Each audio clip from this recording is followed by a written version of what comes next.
कहानी की शुरुआत होती है एक युवा लड़के से जो सड़क किनारे शादी ब्याह का भविष्य बताने वाला ज्योतिषी बनकर अपना पहला दिन शुरू करता है। तभी एक लड़की उसके पास आती है और पूछती है, क्या मेरी और मेरे मंगेतर की शादी सच में सफल होगी?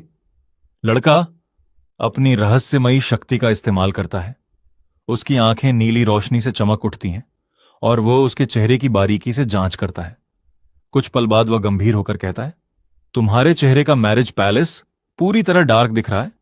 ये इशारा है कि ये शादी बाहर से जितनी परफेक्ट लग रही है, अंदर से उतनी खुशहाल नहीं होगी। ये सुनते ही लड़की की दोस्त भड़क जाती है और गुस्से में कहती है, अरे भाई, आज इतना खुशी का दिन है, कुछ अच्छा तो बोलो। लेकिन ज्योतिषी शांत होकर जवाब देता है, तुम्हें मीठा झूठ सुनना है या कड़वा सच? लड़की खुद जानना चाहती है कि उसने ऐसा क्यों कहा। तब वह उसके चेहरे की तरफ इशारा करते हुए कहता है, तुम्हारी नाक का सिरा काला और फीका पड़ चुका है। तुम्हारा वेल्थ पैलेस धूल से ढका हुआ है। इसका मतलब जिस इंसान से तुम शादी करने जा रही हो, उसकी आर्थिक हालत बुरी तरह बिगड़ चुकी है। तभी उसका मंगेतर वहां पहुंच जाता है। ज्योतिषी उसे देखते ही कहता है, ऊपर से तुम जितने मजबूत दिखते हो, अंदर से उतने ही कर्ज में डूबे हुए हो। यह सुनकर मंगेतर आग बबूला हो जाता है और चिल्लाकर कहता है, हम तुम्हारे कस्टमर हैं और तुम हमें बद्दुआ दे रहे हो। यह सब अंधविश्वास है। लेकिन ज्योतिषी उसकी बात अनसुनी कर उसके चेहरे को गौर से देखता रहता है। फिर वह कहता है, तुम्हारी दोनों भौहों के बीच काली आभा छाई हुई है। यह बहुत बड़ा खतरा है। इसका मतलब तुम्हारे ऊपर बहुत जल्द कोई कानूनी मुसीबत आने वाली है, जो एक छोटे केस से लेकर सीधा जेल तक भी पहुंचा सकती है। यह सुनते ही मंगेतर का चेहरा उड़ जाता है, क्योंकि उसे अपना हाल ही में किया गया बड़ा बिजनेस डील याद आ जाता है। तभी ज्योतिषी आखिरी भविष्यवाणी करता है, वो डील पूरी तरह बर्बाद होने वाली है। तुम अपना सब कुछ खो दोगे, और जिसने तुम्हें ठगा है, मैं जानता हूं वो कौन है। तुम्हारे चेहरे के ये निशान साफ बता रहे हैं कि जेल जाना अब तुम्हारी किस्मत बन चुका है। लड़की सदमे में अपने मंगेतर से पूछती है, क्या फॉर्च्यून टेलर ने जो कहा वो सच है? मंगेतर तुरंत बात को बकवास बताकर उसे नजरअंदाज करने के लिए कहता है, लेकिन लड़की जिद करके उसका बैग छीन लेती है। जैसे ही वह बैग खोलती है, अंदर 50 लाख का कर्ज का सर्टिफिकेट देखकर उसके पैरों तले जमीन खिसक जाती है। मंगेतर घबराकर सफाई देने लगता है, लेकिन उसकी दोस्त बीच में आकर उसे जोर से धक्का दे देती है। तभी पुलिस पहुंच जाती है और पूरा मामला अपने हाथ में ले लेती है, जबकि लड़की टूटकर वहीं खड़ी रह जाती है। उसी समय फॉर्च्यून टेलर के सिस्टम से नोटिफिकेशन आता है, पहला मिशन सफल। कहानी 3 दिन पहले चली जाती है, जहां एक डॉक्टर उसे बताता है कि उसके दिमाग में ब्रेन ट्यूमर है और उसके पास ज्यादा से ज्यादा सिर्फ 3 महीने की जिंदगी बची है। यह सुनकर उसकी दुनिया उजड़ जाती है और वह फूट फूट कर रो पड़ता है। तभी अचानक एक रहस्यमयी सिस्टम एक्टिव होता है और मैसेज देता है कि उसकी जिंदगी रीसेट करने का मिशन शुरू हो चुका है। सिस्टम बताता है कि अब से उसे रोज दोपहर 2 से 3 बजे तक मैरिज रजिस्ट्रेशन ऑफिस के बाहर बैठकर 3 लोगों का भविष्य बिल्कुल सही बताना होगा, तभी उसकी जिंदगी बढ़ेगी। कहानी फिर वर्तमान में लौटती है। तभी एक विशालकाय आदमी उसके सामने ढेर सारे पैसे रखकर अपनी शादी का भविष्य पूछता है। फॉर्च्यून टेलर उसका चेहरा देखकर कहता है, तुम्हारे चिल्ड्रन पैलेस की चमक बता रही है कि तुम्हें आज्ञाकारी और नेक संतान का सुख मिलेगा। आदमी खुशी से उछल पड़ता है और कहता है, बिल्कुल सही। पिछले महीने मेरे बेटे ने मुझे नई कार गिफ्ट की थी।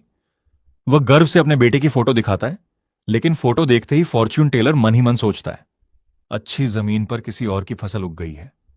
आदमी घबराकर इसका मतलब पूछता है। फॉर्च्यून टेलर समझाता है कि उसके और उसकी पत्नी दोनों के चौकोर चेहरे और चौड़े जबड़े हैं, लेकिन बेटे के नयन नक्श बिल्कुल अलग, नुकीले और नाजुक हैं। वह कहता है कि यह समानता नहीं बल्कि बहुत बड़ा फर्क है। तभी आदमी को पड़ोसियों की पुरानी बातें याद आने लगती हैं, जब वे मजाक में कहते थे कि उसका बेटा किसी से भी नहीं मिलता। अचानक उसे एहसास होता है कि उसका बेटा सच में उसका नहीं हो सकता। वह जमीन पर गिर पड़ता है और फूट फूट कर रोने लगता है। उसी पल सिस्टम का दूसरा मिशन भी सफल हो जाता है। अब एक बुजुर्ग महिला और एक बूढ़ा आदमी उसके पास आते हैं। महिला मुस्कुराकर कहती है, बस हमारी शादी के बारे में कुछ शुभ बोल दो। लेकिन फॉर्च्यून टेलर उसके चेहरे को देखकर कहता है, तुम्हारी उभरी हुई गाल की हड्डियां, पतले होंठ और सनपाकू आंखें बता रही हैं कि तुम्हारे इरादे अच्छे नहीं हैं। तुम शादी नहीं, इस बूढ़े आदमी की संपत्ति हड़पने आई हो। महिला गुस्से से चिल्लाकर उसे झूठा कहती है, लेकिन फॉर्च्यून टेलर बूढ़े आदमी की तरफ देखकर कहता है, तुम्हारे माथे का प्रॉपर्टी पैलेस बता रहा है कि तुम अमीर परिवार से हो और कम से कम एक घर के मालिक हो, लेकिन अब उस पर काली आभा छा गई है, यानी कोई तुम्हारा घर छीनने वाला है। फिर वह सीधे महिला की तरफ उंगली उठाकर कहता है, ये तुमसे नकली शादी करके तुम्हारा घर अपने नाम करवाना चाहती है और फिर तुम्हें छोड़कर अपने बेटे के लिए वही घर खरीदेगी। महिला रोने लगती है और सब कुछ झूठ बताती है। तभी फॉर्च्यून टेलर उसकी बाईं भौं पर बने काले तिल की तरफ इशारा करके कहता है, इसे छल और धोखे का तिल कहते हैं। ऐसे लोग पहले भरोसा जीतते हैं और फिर लोगों को ठगते हैं। तुम पहली बार नहीं, कई बुजुर्गों के साथ यही खेल खेल चुकी हो। महिला घबराकर उस पर हमला करने दौड़ती है, लेकिन आसपास के लोग उसे पकड़ लेते हैं। बूढ़ा आदमी राहत की सांस लेते हुए जमीन पर बैठ जाता है और उसकी जान बचाने के लिए धन्यवाद देता है। तभी सिस्टम तीसरे मिशन की सफलता घोषित करता है। अगले ही पल इनाम का हिसाब आता है। उसकी जिंदगी में 30 दिन और जुड़ जाते हैं। साथ ही उसे 10 लाख की बड़ी नकद राशि भी मिलती है। वह राहत की सांस लेकर धीरे से कहता है, आखिरकार मैं बच गया। घड़ी देखकर वह ऐलान करता है कि आज का काम खत्म हो गया है। लेकिन भीड़ उसे रोकने लगती है। कोई एक और रीडिंग के लिए 1 लाख ऑफर करता है। वही लड़की जिसे उसने पहले बचाया था सीधे 5 लाख देने की बात कहती है। हर तरफ पैसों की बोलियां लगने लगती हैं। तभी काले सूट पहने गार्ड भीड़ हटाते हैं और एक रईस आदमी आगे आकर अपना परिचय वोंग जैन हुआ के रूप में देता है। वह सिर्फ एक रीडिंग के बदले 50 लाख वाली ब्लैक बैंक कार्ड उसके सामने रख देता है। पूरी भीड़ हैरान रह जाती है, लेकिन फॉर्च्यून टेलर शांत होकर कहता है, माफ कीजिए, आज का कोटा पूरा हो चुका है। अमीर आदमी बार बार समझाता है कि नियम बदले जा सकते हैं और रकम भी बढ़ाने को तैयार है, लेकिन फॉर्च्यून टेलर घड़ी देखकर कहता है, करीब 3 बज चुके हैं, अब मैं जा रहा हूं। वह अपना बैग उठाकर चला जाता है और करोड़ों का मालिक वहीं कार्ड हाथ में लिए खड़ा रह जाता है।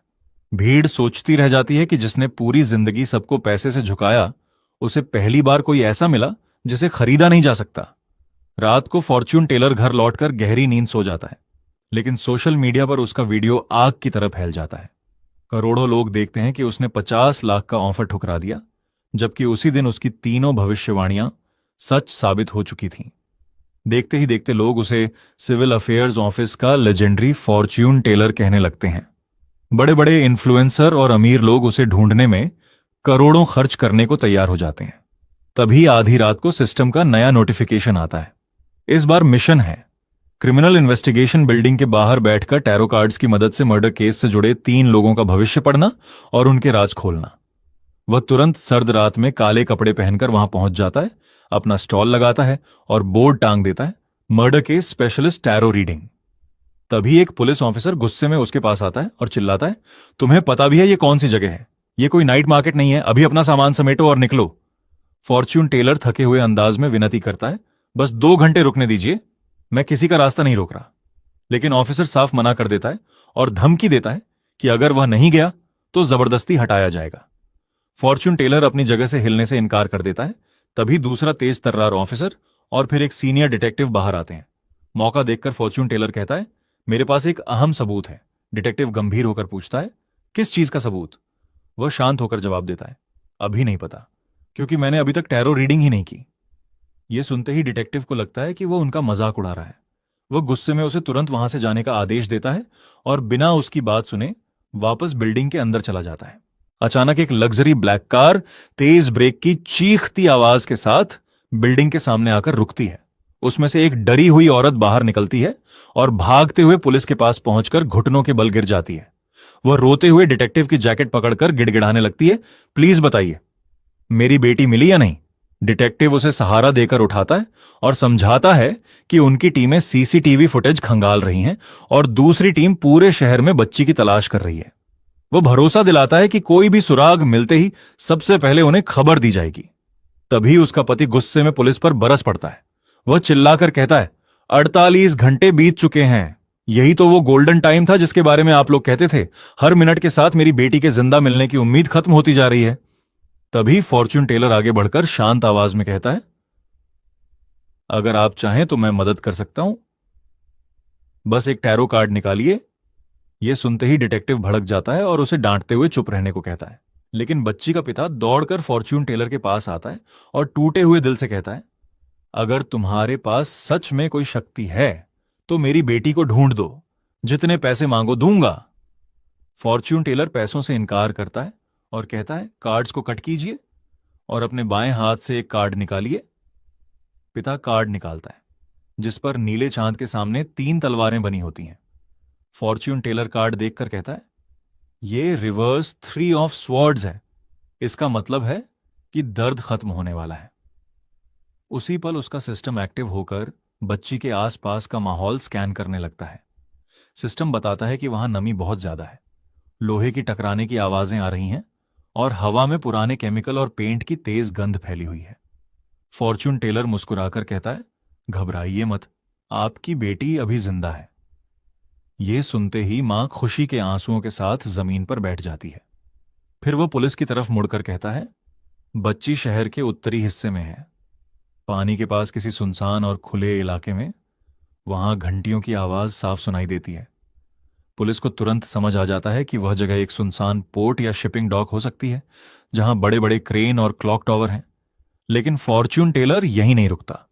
वह कहता है, किडनैपर कोई अनजान आदमी नहीं, बल्कि वही है जिसे आप लोग अच्छी तरह जानते हैं।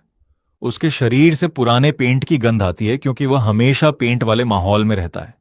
यह सुनते ही पति चौंक कर कहता है, यह तो ओल्ड लियू हो सकता है। पत्नी को भी याद आता है कि कुछ दिन पहले घर की मरम्मत करने वाले कॉन्ट्रैक्टर लियू जियान मिन से पैसों को लेकर उनका झगड़ा हुआ था और जाते जाते उसने उन्हें धमकी भी दी थी। पति तुरंत याद करता है कि उस दिन उसके शरीर से पेंट की तेज बदबू आ रही थी। डिटेक्टिव तुरंत अपने लोगों को आदेश देता है, अभी के अभी लियू जियान मिन को ट्रैक करो। पुलिस की गाड़ियां सायरन बजाती हुई निकल जाती हैं, जबकि फॉर्च्यून टेलर आराम से बैठकर अपनी थर्मल मग से चाय पीता है। तभी सिस्टम बताता है कि उसके मिशन का 1/3 हिस्सा पूरा हो चुका है। करीब 1 घंटे बाद पुलिस की गाड़ियां वापस लौटती हैं। मां अपनी मासूम बेटी को सीने से लगाकर खुशी के आंसू बहाती है, जबकि नर्सें उसकी देखभाल कर रही होती हैं। डिटेक्टिव फॉर्च्यून टेलर के पास आकर बताता है कि किडनैपर गिरफ्तार हो चुका है और बच्ची बिल्कुल उसी जगह मिली जहां उसने बताया था। फॉर्च्यून टेलर विनम्रता से कहता है, इसका पूरा श्रेय पुलिस को जाता है, मैं तो बस एक साधारण फॉर्च्यून टेलर हूं। लेकिन डिटेक्टिव उसकी बात काटते हुए कहता है, इतनी भी विनम्रता मत दिखाओ। इतनी सटीक जानकारी बिना पहले से जाने कोई नहीं दे सकता।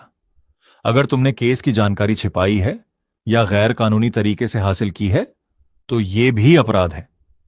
फॉर्च्यून टेलर नाराज होकर जवाब देता है, मैंने आपसे क्या छिपाया है। तभी एक सफेद जीप तेजी से वहां आकर रुकती है। उसमें से एक महिला फॉरेंसिक डॉक्टर दौड़ती हुई आती है और कमांडर जियाओ को बताती है, नदी से मिली लाश की डीएनए रिपोर्ट आ गई है, लेकिन उसका कोई मैच क्रिमिनल डेटाबेस में नहीं मिला। डिटेक्टिव झुंझलाकर पूछता है, क्या मिसिंग पुरुषों की लिस्ट से भी कोई मैच नहीं मिला? डॉक्टर सिर हिलाकर कहती है, नहीं। कंकाल बड़ा है और पेल्विस का कुछ हिस्सा गायब होने के बावजूद बाकी हड्डियों के एंगल साफ बताते हैं कि यह एक पुरुष का शरीर है। इसलिए हमने सभी मिसिंग पुरुषों से मिलान किया, लेकिन कोई मैच नहीं मिला। वह खुद भी इस मेडिकल मिस्ट्री से परेशान दिखाई देती है। तभी फॉर्च्यून टेलर अचानक बोल पड़ता है, वो लाश किसी पुरुष की है ही नहीं। डॉक्टर और डिटेक्टिव दोनों चौंक जाते हैं। डॉक्टर पूछती है, मतलब वो महिला की लाश है? फॉर्च्यून टेलर शांत स्वर में कहता है, आपकी पूरी जांच गलत दिशा में चल रही है, इसलिए कोई मैच नहीं मिल रहा। फॉरेंसिक डॉक्टर शक भरी नजरों से उसे देखकर कहती है, हम साइंटिफिक फॉरेंसिक एनालिसिस करते हैं, अंदाजे नहीं लगाते। तीसरी, लंबर वर्टिब्रा और पेल्विक फ्रैगमेंट्स के सारे एंगल्स पुरुष की तरफ इशारा करते हैं। फॉर्च्यून टेलर हल्की मुस्कान के साथ कहता है, अगर आपको अपनी साइंस पर इतना भरोसा है तो एक टैरो कार्ड निकालिए, मैं साबित कर दूंगा कि मैं सही हूं और इस लाश का राज भी यहीं खुल जाएगा। डॉक्टर बिना यकीन के एक टैरो कार्ड निकालती है और उसके हाथ में टेम्परेंस एम्प्रेस का एक बेहद दुर्लभ वेरिएंट आ जाता है। फॉर्च्यून टेलर कार्ड को ध्यान से देखता है। उस कार्ड में एक प्रेग्नेंट एम्प्रेस बनी होती है, लेकिन उसका पेट बीच से फटा हुआ दिखाई देता है। उसका सिस्टम तुरंत एनालिसिस शुरू कर देता है और बताता है कि जिस लाश की बात हो रही है उसने कई सालों तक लगातार मेल हार्मोन्स लिए थे। फॉर्च्यून टेलर शांत होकर कहता है, यह विक्टिम लंबे समय से मेल हार्मोन्स ले रही थी, इसलिए उसकी हड्डियां असामान्य तरीके से बढ़ गईं और पूरा स्केलेटन पुरुष जैसा लगने लगा। फिर वह ऐसा खुलासा करता है कि सबकी सांसें अटक जाती हैं। यह कोई आम लड़की नहीं, बल्कि एक प्रोफेशनल एथलीट थी, और अगर मैं गलत नहीं हूं तो इसका इवेंट थ्रोइंग और ट्रैक एंड फील्ड था। अब तो डॉक्टर भी उसे घूरने लगती है। फॉर्च्यून टेलर आगे कहता है, एम्प्रेस कार्ड मां बनने का प्रतीक है, यानी मर्डर से ठीक पहले या तो इसका एबॉर्शन हुआ था या फिर इसने हाल ही में बच्चे को जन्म दिया था। डॉक्टर तुरंत बोल पड़ती है, ये नामुमकिन है, बॉडी में यूटेरस ही नहीं है। फॉर्च्यून टेलर मुस्कुराकर कहता है, मैडम जरा प्यूबिक सिम्फिसिस के पीछे वाले हिस्से को दोबारा चेक कीजिए। अगर वहां पुराना गड्ढा मिला तो समझिए पहले डिलीवरी हो चुकी थी, और अगर वहीं ताजा फटने के निशान मिले तो हाल ही में एबॉर्शन हुआ है। डॉक्टर कुछ पल सोचती है और फिर डिटेक्टिव से मॉर्ग दोबारा चेक करने की परमिशन मांग लेती है। कमांडर जियाओ फॉर्च्यून टेलर को घूरते हुए कहता है, अगर तुम गलत निकले तो आज रात तुम्हें यहीं से जाने नहीं दूंगा। लेकिन फॉर्च्यून टेलर बिना घबराए टैरो कार्ड्स उसकी तरफ बढ़ा देता है। तभी सिस्टम बताता है कि डॉक्टर की रीडिंग के साथ उसका 2/3 मिशन पूरा हो चुका है। फॉर्च्यून टेलर मुस्कुराकर कहता है, कमांडर आज की आखिरी रीडिंग फ्री है। जियाओ हंसते हुए कहता है, मेरे दिल में कोई प्रॉब्लम नहीं है। फॉर्च्यून टेलर हल्की मुस्कान के साथ जवाब देता है, भाई इंसान और मोबाइल में एक चीज कॉमन होती है, दोनों के अंदर बहुत कुछ छुपा होता है, बस पासवर्ड सही होना चाहिए। आसपास खड़े कुछ पुलिस वाले भी हल्का सा मुस्कुरा देते हैं। उधर रात के करीब 12 बज रहे होते हैं, तभी डॉक्टर का फोन आता है। वो घबराई हुई आवाज में बताती है, तुम्हारी सारी बातें सही थीं। प्यूबिक सिम्फिसिस पर वही निशान मिले हैं और टेस्ट्स में टेस्टोस्टेरोन भी मिला है। कमांडर जियाओ की आंखें फैल जाती हैं। डॉक्टर आगे बताती हैं कि उन्हें 3 महीने पहले गायब हुई एक शॉटपुट एथलीट की फाइल भी मिल गई है। अब केस की दिशा पूरी तरह बदल चुकी थी। कमांडर गंभीर होकर कहता है, मतलब अब हमारे सामने 2 केस हैं, एक किडनैपिंग और दूसरा मर्डर। अब उसे भी मानना पड़ता है कि बाहर बैठा ये लड़का एक भी भविष्यवाणी गलत नहीं कर रहा। वह घड़ी देखता है, रात का 1 बजने वाला होता है। फॉर्च्यून टेलर मुस्कुराकर कहता है, कमांडर आपके पास सिर्फ 5 मिनट बचे हैं। अगर अपने दिल की सबसे बड़ी गांठ खोलनी है तो अभी कार्ड निकाल लीजिए। तभी अचानक सड़क पर एक सफेद कार रॉकेट की स्पीड से आती है, कंट्रोल खो देती है और हवा में उछलकर उनके सामने जोरदार धमाके के साथ पलट जाती है। कमांडर तुरंत चिल्लाता है, सब लोग रेस्क्यू करो। पुलिस वाले आग बुझाने दौड़ पड़ते हैं। तभी फॉर्च्यून टेलर जोर से चिल्लाता है, लेफ्ट साइड मत जाना, वहां फ्यूल टैंक है, अभी फटेगा। एक ऑफिसर उसकी बात अनसुनी करके वहीं पहुंच जाता है। अगले ही सेकंड ऐसा धमाका होता है कि पूरा इलाका हिल जाता है। बेचारा ऑफिसर हवा में ऐसे उड़ता है जैसे किसी ने उसे फ्री में स्पेस मिशन पर भेज दिया हो। बाकी पुलिस वाले तुरंत पीछे हट जाते हैं। एम्बुलेंस पहुंचती है और घायल ऑफिसर को ले जाती है। कमांडर अब फॉर्च्यून टेलर को बिल्कुल अलग नजरों से देखने लगता है। उसे समझ आ जाता है कि ये कोई ढोंगी नहीं है। घड़ी में समय खत्म होने वाला होता है। कमांडर आखिरकार टैरो कार्ड उठाता है। कार्ड निकलता है, रिवर्स जस्टिस। सिस्टम तुरंत उसका मतलब बताता है, बिगड़ी हुई इंसाफ की कहानी और अंदर छुपा गहरा विश्वासघात। फॉर्च्यून टेलर सीधे कमांडर की आंखों में देखकर कहता है, आपकी सर्विस पिस्टल से आज भी एक गोली गायब है। कमांडर का चेहरा सफेद पड़ जाता है। फॉर्च्यून टेलर आगे कहता है, 3 साल पहले एंटी ड्रग ऑपरेशन में आपका अंडरकवर इन्फॉर्मर मारा गया था। आप आज तक यही समझते रहे कि ड्रग माफिया ने उसे बेनकाब किया, लेकिन असली गद्दार कोई और था। कमांडर कांपती आवाज में पूछता है, कौन? फॉर्च्यून टेलर बिल्डिंग की तरफ उंगली उठाकर कहता है, जिसने जानकारी लीक की और जिसने वो आखिरी गोली चलाई, वो इसी बिल्डिंग के अंदर मौजूद है और उसकी गन में आज भी वही एक गोली कम है। ये सुनते ही सिस्टम मिशन सक्सेस घोषित कर देता है। उसने एक बड़े सीरियल केस की गुत्थी सुलझाने में मदद की और एक पुलिस वाले की जान भी बचा ली।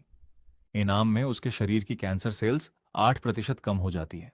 उसकी जिंदगी में 60 दिन और जुड़ जाते हैं और अकाउंट में सीधे 20 लाख रुपए आ जाते हैं। बैंक का मैसेज देखकर वह राहत की सांस लेता है।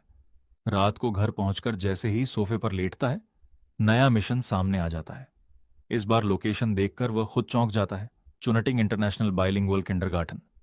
सिस्टम बताता है कि इस बार उसे बच्चों की हड्डियां टच करके उनके टैलेंट और फ्यूचर की रीडिंग करनी होगी। 3 बच्चों की रीडिंग 100% सही हुई, तभी मिशन पूरा माना जाएगा। फॉर्च्यून टेलर सोचता है, वाह, अब छोटे छोटे बच्चों का इंटरव्यू भी लेना पड़ेगा। फिर उसे याद आता है कि यही शहर का सबसे महंगा स्कूल है, जहां साल की फीस सुनकर आम आदमी की ईएमआई भी शर्मा जाए। उसे समझ आ जाता है कि सिस्टम जानबूझकर हर मिशन पहले से ज्यादा मुश्किल बना रहा है। लेकिन फिर उसे अपने कैंसर और बची हुई 4 महीने की जिंदगी याद आती है। वह मन ही मन कहता है, भाई मिशन नहीं करूंगा तो ऊपर वाला जल्दी बुला लेगा, और करूंगा तो शायद लाइफ बढ़ जाएगी। चलो फिर स्कूल ही सही। अगले दिन वह किंडरगार्टन के बाहर पहुंचता है। चारों तरफ लग्जरी कारें खड़ी थीं, जैसे स्कूल नहीं किसी मिनिस्टर की मीटिंग हो। वह अपना गत्ते का बोर्ड लगाता है, बच्चों का टैलेंट और फ्यूचर प्रेडिक्शन। तभी 2 सिक्योरिटी गार्ड डंडे लेकर उसकी तरफ आते हैं। एक गार्ड गुस्से में पूछता है, ओए, यहां क्या कर रहे हो? फॉर्च्यून टेलर मुस्कुराकर कहता है, भाई सड़क किनारे ईमानदारी से बिजनेस कर रहा हूं, जीएसटी भी नहीं मांग रहा। गार्ड भड़क कर कहता है, ये प्राइवेट स्कूल है, यहां कोई स्टॉल नहीं लगेगा, अभी सामान उठाओ और निकलो। फॉर्च्यून टेलर अपने पैरों के पास बनी लाल लाइन दिखाकर कहता है, देख लो भाई, मैं पब्लिक फुटपाथ पर हूं। स्कूल की प्राइवेट लिमिट तो उन सीढ़ियों से शुरू होती है, कानून भी पढ़ लो, सिर्फ बच्चों को ही पढ़ाना जरूरी नहीं। लेकिन गार्ड उसकी एक नहीं सुनता और कहता है, लाइन वाइन बाद में देखेंगे, पहले तुम्हारा ये स्टॉल हटेगा। और सच बताऊं, तुम्हें देखकर पूरे स्कूल का वीआईपी लुक खराब हो रहा है। फॉर्च्यून टेलर शांत रहते हुए बोला, मैं न किसी का रास्ता रोक रहा हूं, न फायर लेन ब्लॉक कर रहा हूं, और न ही इमरजेंसी रूट।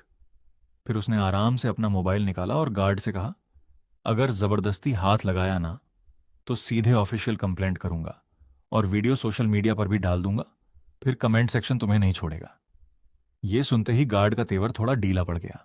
उसने बस इतना कहा, ठीक है, लेकिन गेट से दूर रहना, पेरेंट्स और बच्चों को कोई दिक्कत नहीं होनी चाहिए। तभी लाल ड्रेस पहने एक स्टाइलिश महिला अपने छोटे बेटे का हाथ पकड़कर वहां आती है और मुस्कुराते हुए पूछती है, बताइए मेरे बेटे का फ्यूचर कैसा रहेगा। फॉर्च्यून टेलर बोला, मैं बच्चों का फ्यूचर और उनका असली टैलेंट पढ़ सकता हूं, फीस आपकी मर्जी। महिला खुश होकर बोली, इतना आसान। फिर उसने बेटे को आगे धकेलते हुए कहा, जरा देखिए, ये आगे चलकर हार्वर्ड जाएगा या येल। हमने तो अभी से उसकी पढ़ाई के लिए करोड़ों का फंड बना रखा है। तभी बच्चा चिल्लाया, मुझे हार्वर्ड नहीं, मीट खाना है। आसपास खड़े लोग हंसी रोकने लगे। फॉर्च्यून टेलर ने उसका हाथ पकड़कर बोन रीडिंग शुरू की और मुस्कुराकर बोला, हार्वर्ड और येल दोनों भूल जाइए। महिला का चेहरा तुरंत उतर गया। वह गुस्से में बोली, आपको पता भी है ये कितना होशियार है, इसके पियानो टीचर इसकी उंगलियों की तारीफ करते नहीं थकते। फॉर्च्यून टेलर गंभीर होकर बोला, सच सुन पाएंगी? महिला बोली, बोलिए। उसने कहा, इस बच्चे के लिए दुनिया का सबसे अच्छा कॉलेज कोई आईवी लीग नहीं बल्कि टॉप कुलिनरी स्कूल है। ये कुकिंग की दुनिया का जीनियस बनेगा। इतना सुनते ही भीड़ ठहाके लगाने लगी और महिला भड़क गई। मैं हर साल इसकी पढ़ाई पर करोड़ों खर्च करती हूं, piano, horse riding, golf, private tutor, सिर्फ ट्यूशन पर ही 20 लाख से ज्यादा लगते हैं, और आप इसे शेफ बना रहे हैं। फॉर्च्यून टेलर हंसकर बोला, मैडम पैसे से टैलेंट नहीं खरीदा जाता। फिर उसने बच्चे की कलाई पकड़कर समझाया, इसकी कलाई की हड्डियां सामान्य लोगों से कहीं ज्यादा चौड़ी और मजबूत हैं। उंगलियों के जोड़ बेहद लचीले हैं। पुराने जमाने में इसे पुलिंग एंड हैमरिंग हैंड्स कहा जाता था। महिला की आंखें चमक उठी, मतलब कोई महान गुण। फॉर्च्यून टेलर बोला, बिल्कुल, वॉक ऐसे उछालने के लिए भगवान का स्पेशल एडिशन। भीड़ फिर हंस पड़ी। उसने आगे कहा, इसकी छोटी और मोटी उंगलियां इसे शानदार कंट्रोल देती हैं। हथेलियां मोटी हैं इसलिए तेज गर्मी भी आसानी से झेल लेंगी। इसका टेस्ट सेंस आम लोगों से 10 गुना ज्यादा तेज है। फिर उसने बच्चे से पूछा, पियानो अच्छा लगता है?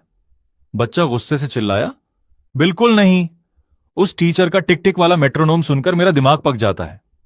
मां तुरंत डांटने लगी, चुप, कल ही तो दादी के लिए गाना बजाया था। बच्चा मासूमियत से बोला, वो तो सिर्फ इसलिए ताकि दादी मुझे बर्गर खिलाने ले जाएं। फिर उसने अपनी मां की तरफ देखकर शिकायत की, और आपका खाना भी अच्छा नहीं होता, बस नमक ही नमक। हमारी मेड जो मीट बनाती है ना, पहले पीली मिश्री डालती है, फिर डार्क सोया सॉस डालती है, तभी उसका स्वाद इतना बढ़िया आता है। महिला की आंखें फटी की फटी रह गईं। फॉर्च्यून टेलर बोला, देखा, यह बच्चा फ्लेवर को ऐसे पहचानता है जैसे मशीन स्कैन करती है। अगर आपने इसे जबरदस्ती पियानो में लगाया तो दुनिया एक 3 स्टार मिशेलिन शेफ खो देगी। महिला कुछ देर चुप रही, फिर हार मानकर पैसे उसके सामने रख दिए और बेटे से बोली, ठीक है, अगर तुझे सच में कुकिंग पसंद है तो मैं तुझे वहीं सीखने दूंगी। ये देखते ही बाकी पेरेंट्स भी उसके आसपास जमा हो गए। कोई बोला, मेरे बेटे को भी देखिए, ये तो हर वक्त सपने ही देखता रहता है। तभी भीड़ को चीरते हुए वही अमीर आदमी आगे आया और घमंड से बोला, रुको, दूसरा कस्टमर मैं हूं। उसने अपनी बेटी को आगे करते हुए कहा, पहले वाले बच्चे में खाना पसंद है, ये तो देखकर भी समझ आ जाता है, इसमें कौन सी बड़ी बात थी। वह हंसते हुए बोला, अगर सच में इतनी ताकत है तो मेरी बेटी को देखकर बताओ। फिर उसने गर्व से अपनी बेटी का परिचय कराया, यह है लिन शियान, पूरे स्कूल की ऑफिशियल जीनियस। 3 साल की उम्र में सैकड़ों कविताएं याद थीं, 5 साल में मेंटल मैथ्स मास्टर कर लिया और अब खुद से एडवांस कैलकुलस पढ़ रही है। भीड़ दंग रह गई। किसी ने फुसफुसाकर कहा, यही है वो चाइल्ड प्रोडिजी। आदमी मुस्कुराकर बोला, चलो फॉर्च्यून टेलर, अब इसकी बोन रीडिंग करके बताओ, कहीं ये नया आइंस्टीन है या फिर अगली मैरी क्यूरी। फॉर्च्यून टेलर बिना कुछ बोले बच्ची के सिर पर हाथ रखता है। सिस्टम तुरंत उसके दिमाग और हड्डियों का स्कैन शुरू कर देता है। कुछ सेकंड बाद रिजल्ट देखकर उसके चेहरे की मुस्कान गायब हो जाती है। रिपोर्ट बता रही थी कि बच्ची के शरीर का विकास कुपोषण और लगातार मानसिक दबाव की वजह से रुक गया है। उसके दिमाग का लॉजिक वाला हिस्सा लगभग एक्टिव ही नहीं है। वह अपनी समझ से नहीं बल्कि डर और लगातार रटाई की वजह से सब कुछ याद रखती है। सिस्टम साफ लिखता है, ये कोई जीनियस नहीं बल्कि अपने माँ बाप के दबाव में याद करने वाली मशीन बना दी गई एक मासूम बच्ची है। वो अमीर आदमी घमंड से हंसते हुए बोला, क्या हुआ, अब चुप क्यों हो गए? मेरी बेटी की हड्डियों की क्वालिटी समझ नहीं आई क्या? फॉर्च्यून टेलर ने उसकी तरफ सीधी नजर डालकर ऐसा जवाब दिया कि पूरा माहौल जम गया। तुम्हारी बेटी कोई जीनियस नहीं है, वो सिर्फ एक ऐसी बच्ची है जिसे जबरदस्ती जीनियस बनने की एक्टिंग करवाई जा रही है। यह सुनते ही भीड़ से जोर की सांसें निकल गईं। छोटी बच्ची ने भी चौंक कर उसकी तरफ देखा, जैसे पहली बार किसी ने उसका छुपा हुआ दर्द पहचान लिया हो। पिता तुरंत बोला, चलो बेटा, इन्हें अपनी टैलेंट दिखाओ। उसने बेटी को एक बेहद मुश्किल क्लासिकल कविता सुनाने को कहा। बच्ची चेहरे पर जबरदस्ती की मुस्कान लाकर मशीन की तरह बिना रुके पूरी कविता सुनाने लगी। उसकी स्पीड और याददाश्त देखकर लोग दंग रह गए। तभी फॉर्च्यून टेलर ने आगे बढ़कर उसकी पेशानी पर हल्की सी उंगली रखी और कहा, बस, अब और नहीं। फिर वह पिता की तरफ मुड़कर बोला, इसे एक भी शब्द का मतलब नहीं पता, ये सिर्फ आवाजें याद करती हैं और रिकॉर्डर की तरह दोहराती है। पिता गुस्से में बोला, तो क्या हुआ, ऐसी मेमोरी भी तो भगवान का गिफ्ट है। फॉर्च्यून टेलर ने शांत आवाज में कहा, गिफ्ट है, लेकिन इसकी कीमत बहुत भारी है। उसने बच्ची की उंगलियां दिखाईं। उन पर दांतों के निशान और छोटे छोटे घाव साफ दिखाई दे रहे थे। फिर उसने उसके सिर के पीछे की हड्डियों की तरफ इशारा करते हुए कहा, इसका बोन स्ट्रक्चर बता रहा है कि यह बच्ची अंदर से टूट चुकी है। इसे हर समय खुद पर शक रहता है। इसे हर हाल में दूसरों की तारीफ चाहिए, क्योंकि ये हमेशा डर में जीती है। फिर उसने बच्ची की आंखों में देखते हुए कहा, मैंने तुम्हारी नजरों में अपने पापा के लिए प्यार नहीं देखा, सिर्फ डर देखा है। तुम रात को इसलिए नहीं सो पाती क्योंकि तुम्हें डर लगता है कि कहीं एक शब्द भी गलत ना बोल दो। इतना सुनते ही बच्ची फूट फूट कर रोने लगी। फॉर्च्यून टेलर आगे बोला, तुम्हें डर है कि गलती हुई तो फिर तुम्हें उस बिना खिड़की वाले स्टडी रूम में बंद कर दिया जाएगा। अब बच्ची पूरी तरह टूट गई। पिता गुस्से से चिल्लाया, बकवास बंद करो। उसने बेटी का हाथ पकड़कर उसे घसीटना चाहा और बोला, इस पागल की बात मत सुनो। लेकिन तभी बच्ची जोर जोर से चीखने लगी। वह जमीन पर गिर गई और रोते रोते वही कविता दोहराने लगी जो उसे जबरदस्ती याद करवाई गई थी। उसकी हालत देखकर पूरे माहौल में सन्नाटा छा गया। वह लगातार रोते हुए चिल्ला रही थी, मुझे अब और याद नहीं करना, एको पापा प्लीज मुझे मत मारो। यह सुनते ही पिता का चेहरा शर्म से झुक गया। वह घबरा कर बोला, मैंने ऐसा कुछ नहीं किया। लेकिन उसकी आवाज में आत्मविश्वास नहीं था। फॉर्च्यून टेलर गंभीर होकर बोला, इसे जितनी जल्दी हो सके साइकेट्रिस्ट के पास ले जाइए। अभी इलाज हो गया तो बच जाएगी, लेकिन 2 साल और ऐसे ही चला तो इसका दिमाग पूरी तरह टूट जाएगा। तब इसकी ये नकली जीनियस वाली इमेज भी खत्म हो जाएगी और ये हाई आईक्यू होने के बावजूद मानसिक रूप से बुरी तरह टूट जाएगी। पिता की आंखों से आंसू निकल पड़े। उसने बेटी को सीने से लगाया, बार बार माफी मांगी और उसे गोद में उठाकर वहां से चला गया। तभी सिस्टम का नोटिफिकेशन आया, आज की 3 में से 2 रीडिंग सफल। तभी एक और लग्जरी कार आकर रुकती है। उसमें से बेहद रौबदार और अमीर दिखने वाली एक बुजुर्ग महिला उतरती है। भीड़ में फुसफुसाहट शुरू हो जाती है, अरे ये तो शिन ग्रुप की चेयरपर्सन है। सिस्टम भी तुरंत स्कैन करके बताता है कि उनके अंदर ताकत और अधिकार की बेहद शक्तिशाली आभा है। दादी मुस्कुराकर पूछती हैं, क्या तुम्हारे पास आज की आखिरी रीडिंग बची है? फॉर्च्यून टेलर सिर हिलाकर कहता है, हां, आखिरी कस्टमर आप हैं। वह अपने पोते को आगे लाकर पूछती है, बताओ क्या यह भविष्य में हमारा पूरा बिजनेस संभाल पाएगा? फॉर्च्यून टेलर कहता है, पहले इसकी बोन रीडिंग करनी होगी। तभी सिक्योरिटी वाले बीच में आते हैं, लेकिन दादी हाथ उठाकर उन्हें रोक देती हैं। फॉर्च्यून टेलर बच्चे के सिर पर हाथ रखता है, उसकी आंखें लाल चमकने लगती हैं और सिस्टम स्कैन शुरू कर देता है। कुछ सेकंड बाद रिजल्ट आता है, लीडरशिप 0, जिम्मेदारी 0, लेकिन पैसा उड़ाने की टैलेंटफुल मार्क्स। फॉर्च्यून टेलर उसकी हथेली भी देखता है और आखिर में गंभीर होकर कहता है, ये बच्चा आपका बिजनेस संभालने के लिए बिल्कुल फिट नहीं है, बल्कि अगर इसे चेयरमैन बना दिया तो यही आपकी पूरी दौलत खत्म कर देगा।